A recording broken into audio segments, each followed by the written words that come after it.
Jade Pinky Smith is making news. And she's making news because she's out on the circuit, media circuit, promoting her new book, Worthy. That's the title of her new book. We'll talk about that title a little bit later. Worthy. It's coming out October 17th. And of course, in it, she's dropping a few bombshells, of course. Former Red Table Talk host reveals that she and Will Smith have been living completely separate lives since 2016. That's over 7 years ago. And at this moment, the two of them are still legally married, but are no longer romantically together and haven't been for a very, very long time. On the relationship's demise, she says, why it fractured, that's a lot of things. By the time we got to 2016, we were just exhausted with trying. I think we were both kind of just still stuck in our fantasy of what we thought the other person should be. But they didn't get divorced because she said, I made a promise that there would never be a reason for us to get a divorce when they first got married. You know, they've been married since 1997. She said, we will work through whatever. I just haven't been able to break that promise.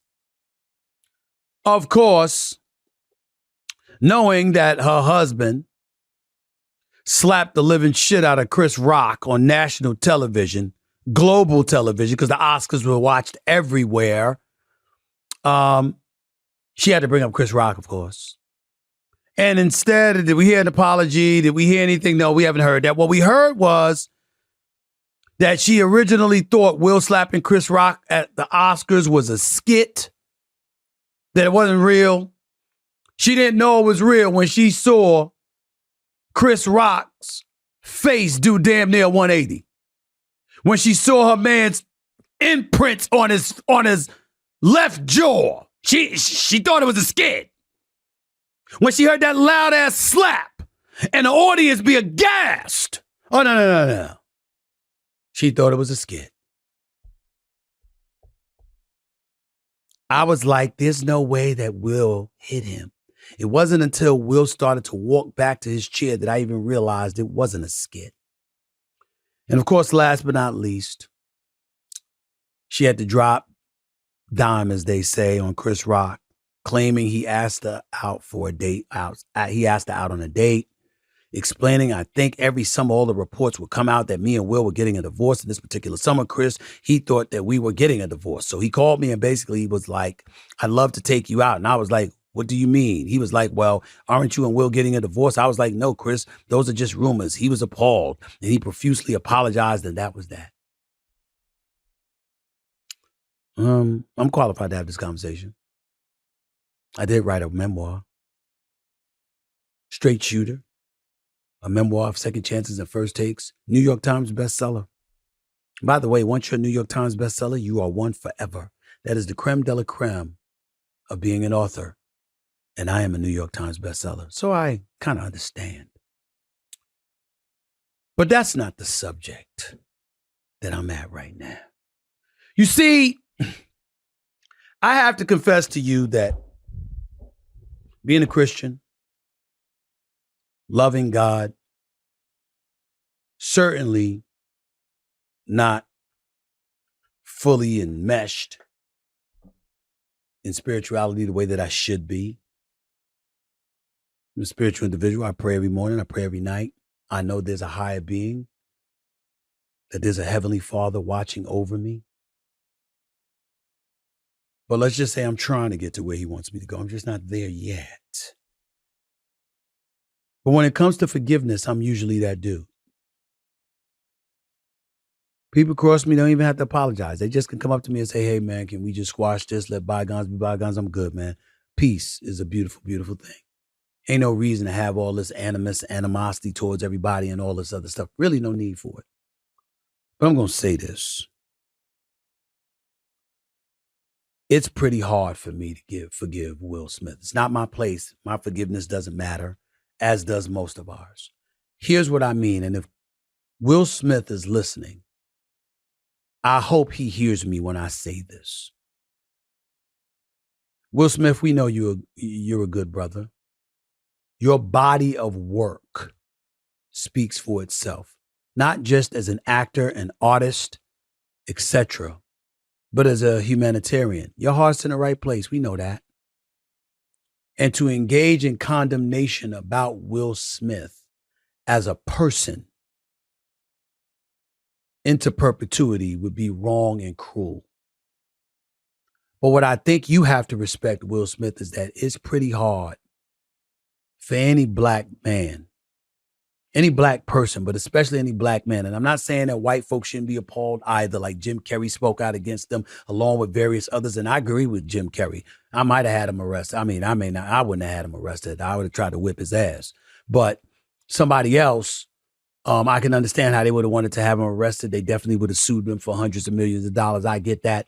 Me personally, I would have tried to handle it differently, just in terms of an initial instantaneous reaction. But I would say this. Will Smith, you slapped a black man on national television. A man that's 50, 60 pounds lighter than you. I don't believe you would have done that to 50 Cent. I don't believe you would have done that to Michael J. White. I don't believe you would have done that to Snoop Dogg. I don't believe you would have done that to Dwayne Rock Johnson. And I don't believe you would have done it to anyone white. I don't believe it. You did it to him. And let's analyze for a second the damage that Will Smith did to himself and to his name. How about the fact that Will Packer was the first black man to produce the Oscars, the Academy Awards? And that was the moment we all walked away with. As tremendous of a job as he did, you stole that moment from him. You stole that moment from him. How about you stole it or you compromised the great Antoine Fuqua? He did direct and produce Emancipation. I believe we'd have been back up on that stage celebrating Will Smith potentially winning back-to-back Oscars for his performance in Emancipation, because he was tremendous in that. But we couldn't celebrate him because fools in Hollywood stood up and gave him a standing ovation when he finally was rewarded with the Oscars minutes after slapping Chris Rock on national television. And to sit up there and say you reached out to Chris Rock and when he's ready to talk, come on, bro. It requires more due diligence than that. It really, really does. But having said all of that, let me tell y'all what Will Smith does not deserve. He does not deserve what Jade Pinky Smith has done to him. Now, I know people very, very close to Jade Pinky Smith. And I am not going to utter a disrespectful word about her.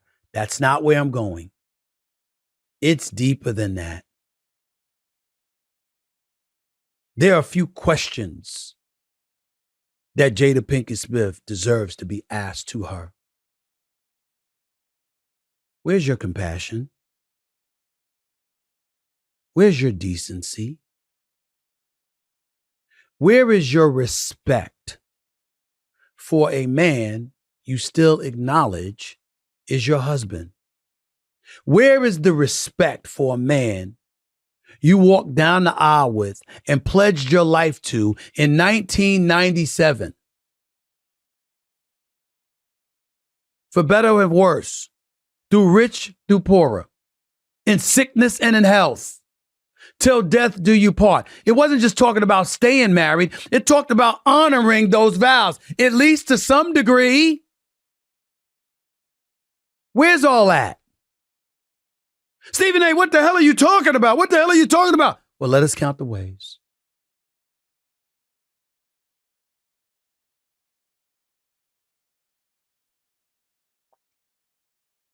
Jade Pinky Smith.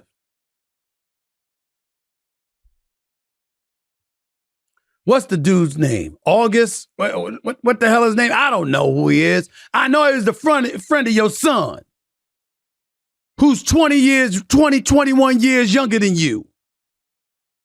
What you do